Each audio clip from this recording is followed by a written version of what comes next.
Close the door. The word struck me like freezing water. Mrs. Chen stood in my apartment doorway holding the master key.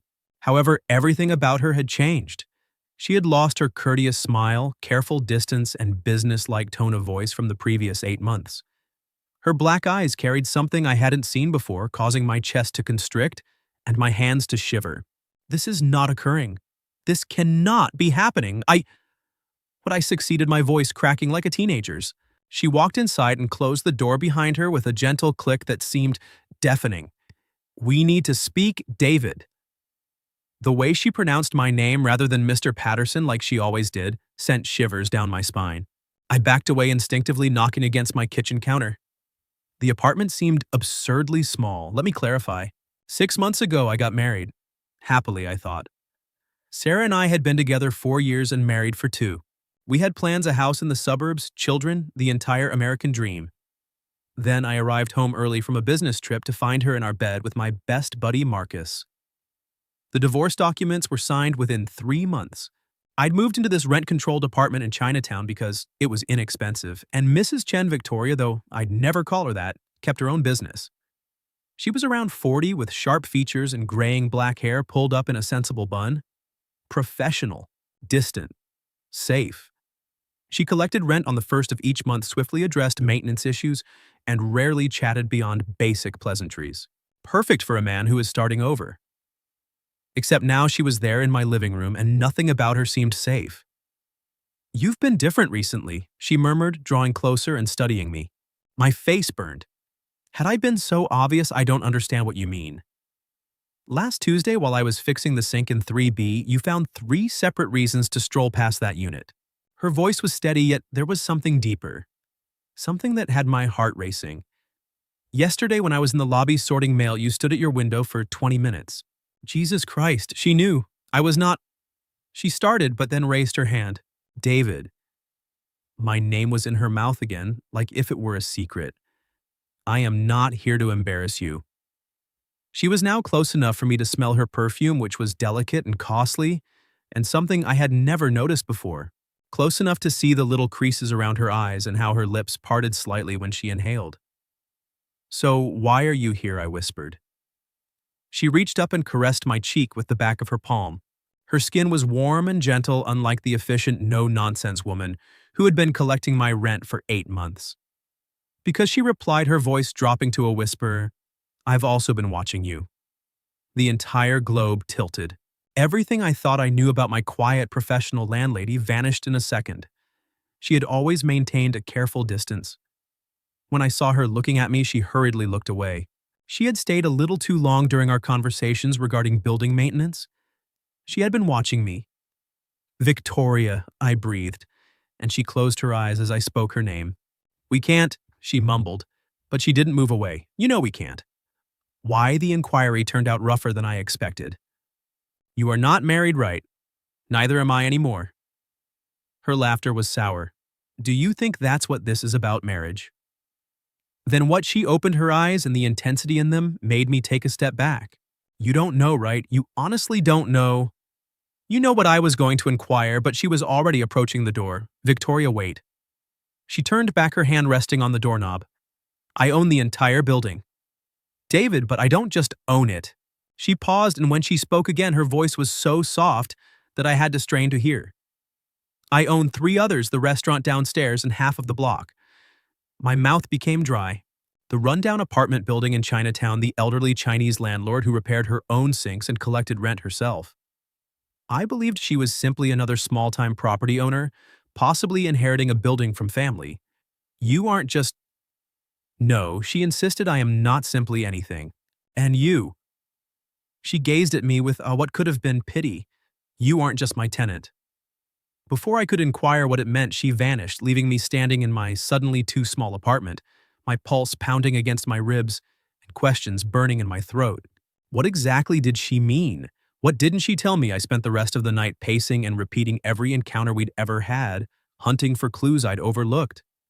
She managed my lease personally, whereas most landlords would have utilized a property management business. How she knew I was recently divorced without me mentioning it. She never asked for references or a security deposit.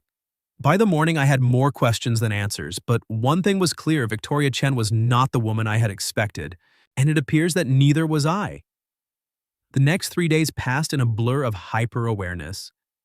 Every sound in the hallway caused me to freeze.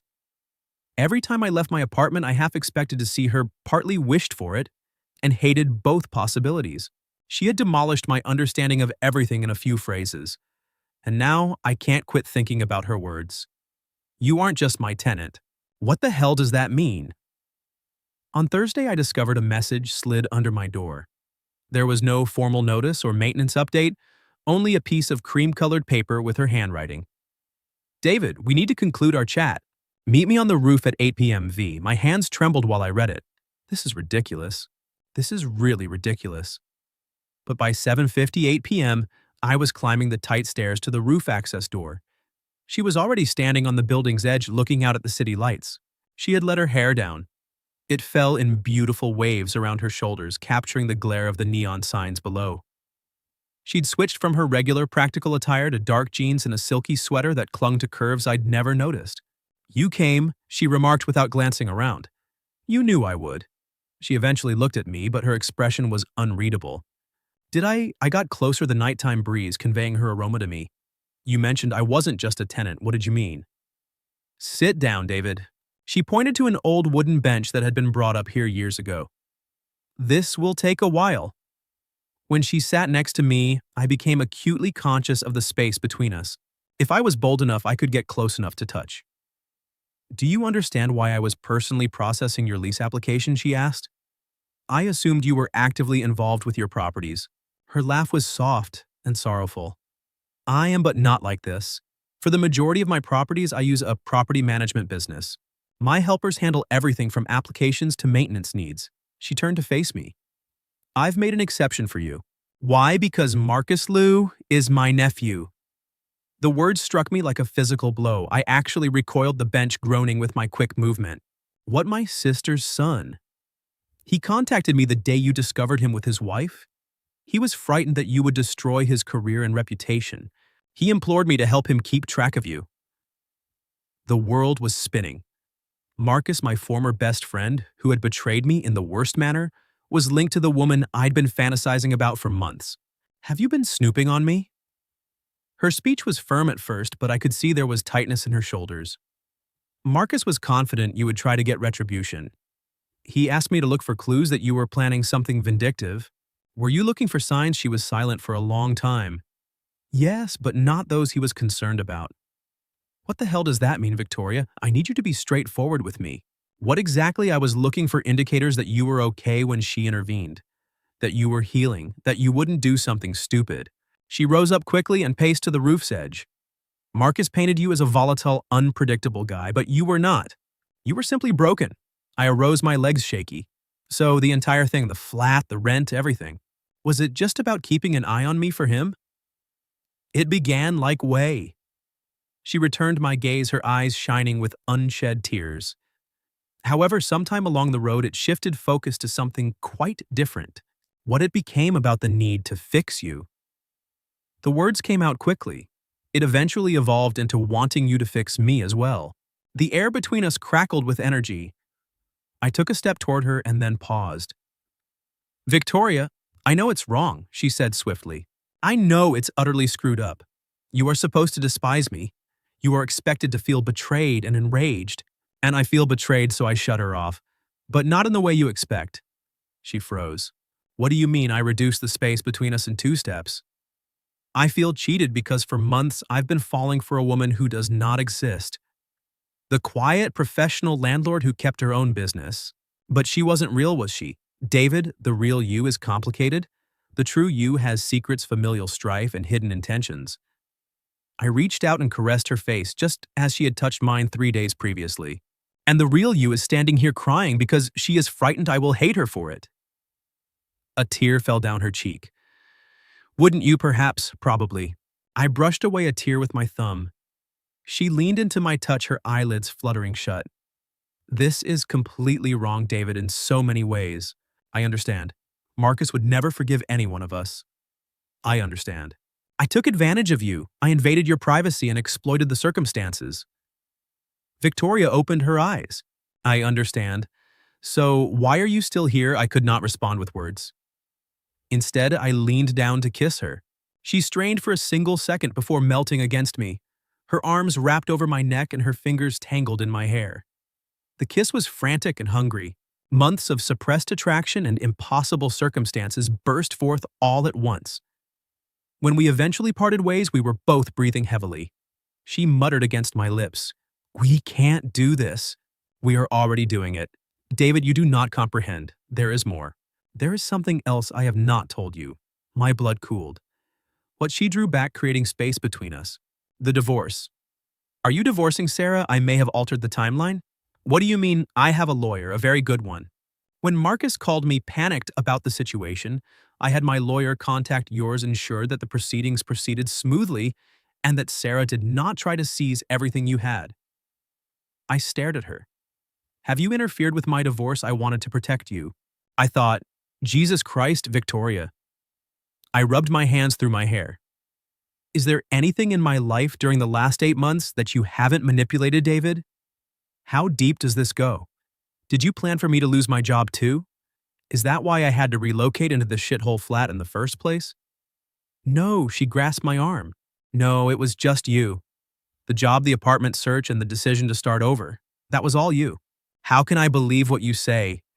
Because she added with a broken voice, "I could have kept all of this a secret forever. You'd never have known, so why didn't you?" She looked up at me, and something in her eyes caused my chest to tighten. "Because I'm growing in love with you, and I can't establish a genuine relationship on lies." The words hung between us like a bridge, and neither of us was confident we could cross. She is falling in love with me. Despite the lies, manipulation, and unfathomable problems, I was also falling in love with her. "Victoria," I began, but she shook her head. "Please don't say anything tonight. Go home and think about everything. Think about it." She took a step back toward the roof access door. "If you can forgive me and you believe we can make this work, come to my apartment tomorrow night. Building next door, penthouse level. And if I can't, we'll pretend the talk never happened. You stay in your apartment, I resume my role as your professional landlady, and we both attempt to forget about everything else." She halted at the door. "But David, whatever you decide, I need to tell you something. What everything I said about observing you and wanting to fix you was accurate. But I forgot to mention that you also fixed me. You reminded me of what it was like to prioritize someone over business family duties and playing it safe." She vanished through the door, leaving me alone on the roof with the city lights and the weight of an impossible choice. What the hell should I do now? I did not sleep. I spent the entire night staring at the ceiling, grappling with questions that had no satisfactory answers. Could I trust her? Can I forgive the manipulation? Could I form a relationship with someone close to the man who wrecked my marriage? More importantly, did I really have a choice anymore? By dawn, I had made my decision. It was undoubtedly the incorrect choice, but it was the only one I could live with. At 8 p.m., I stood outside the penthouse door of the building next to mine. Victoria answered the first knock. She had been waiting. "David!" She stepped aside to let me in, and I got my first sight at her actual home. The apartment was lovely. Floor-to-ceiling windows with city views, hardwood flooring, and costly furnishings that appeared like it belonged in a magazine. This was not the sensible, no-nonsense woman who repaired her own sinks. This represented success money and power. "Drink?" she inquired, heading to a bar cart that likely cost more than my monthly rent. "No, I want to talk first." She nodded and settled into an armchair across from the couch. The distance between us felt like a canyon. "I've been thinking about what you said, the manipulation, the falsehoods, everything." Her expression was intentionally neutral. And I guess you're correct. It was all wrong. Something sparked in her eyes, disappointment or resignation. But I said, "I believe you're correct about something else. We can't create something true on a foundation of lies, so I'll tell you a few things." She leaned forward slightly. "What things I knew?" "You knew what I knew. You weren't just a small-time landlord." "During my first month here, I performed some research. I saw property documents and business permits, and I knew you controlled half the block." Her mouth opened and then closed. "I also knew Marcus was your nephew." What the word came out in a whisper. "Discovered his Facebook page. I saw the family photos. You were in his wedding photos, Victoria." It wasn't necessarily a governmental secret. She rose up abruptly and paced toward the windows. So why didn't you say anything? Because I was curious. I was curious about your point of view. At first, I assumed you had some sort of scheme to destroy me. Family loyalty retaliation for what I allegedly did to Marcus. I too stood and moved closer. But then I realized you weren't intending to hurt me. You were attempting to help me. David, please let me continue. I was close enough to witness the fast rise and fall of her chest. Why? Because it was the closest I'd had to human interaction in months. Even if it was a falsehood and entirely messed up, it was something. I stretched out to touch her arm, and because somewhere along the way I stopped caring about your intentions and began caring about you. She turned towards me, tears running down her cheeks. You should loathe me, I should, but don't. I ruined your life, David. I interfered with your divorce. I violated your privacy. You saved my life. The words came out with greater force than I had intended. Do you remember where I was before moving into that apartment? I slept in my car. I had lost my job, my wife, my best friend, my home and everything. I was about 2 weeks away from putting a gun in my mouth. She gasped, bringing her palm to her mouth. That apartment, the stability and the feeling that someone was watching out for me, even if it was for the wrong reasons, gave me something to hold on to. It gave me time to heal. But I manipulated. We both did. I cupped her face with my hands. I also manipulated you. I played the shattered, sad ex-husband because I saw how it affected you. I made reasons to run into you because I knew you were watching. I gave you just enough vulnerability to retain your attention. David, Victoria, both of us are liars. We are both manipulators. The question is, what should we do now? She stared at me for a long time, her dark eyes scanning my features. I do not know. I do. I bent down and kissed her again, this time without hesitation or pulling back. She kissed me as if she were drowning while I was air. Her hands fisted in my shirt, bringing me closer, and I backed her up against the window. We should not. Probably not. Marcus will. Fuck Marcus. The remarks came out harsher than I had intended. He gave up any say in my life when he slept with my wife. She drew back and studied my face. Do you really mean that I do? Even knowing the expense, the family drama, the obstacles, and Victoria. I silenced her with another kiss. I've lost everything once before. I'm not frightened to lose it again. Something changed in her expression.